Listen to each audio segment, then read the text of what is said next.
या तरुणाबरोबर विठ्ठल रुक्माईच्या मंदिरातच घडली दुर्दैवी घटना। महाराष्ट्रातील प्रत्येक व्यक्तीचे स्वप्न असतं आपण एकदा विठ्ठल रुक्माईचे दर्शन करायला जावे, आणि बरीचशी लोक भगवंत विठ्ठल रुक्माईचे दर्शन करायला जातात।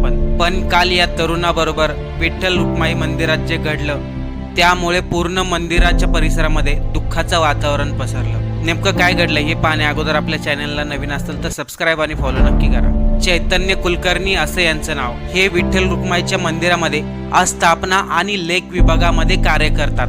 मंदिराच्या सर्व कामातील लेखी माहिती त्यांच्याकडे असायची। काल दुपारच्या दरम्यान ते नेहमीप्रमाणे आपले काम करत होते। काम झाल्यानंतर आपल्या काही सहकार्याबरोबर ते जेवायला बसले, परंतु अचानक त्यांना चक्कर येऊ लागली आणि ते काही मिनिटातच जमिनीवरती कोसळले। कर्मचाऱ्यांनी त्यांना तात्काळ हॉस्पिटलमध्ये नेले, परंतु उपचार करण्या अगोदर डॉक्टरांनी त्यांना मृत घोषित केले। हृदयविकाराच्या झटक्यामुळे चैतन्य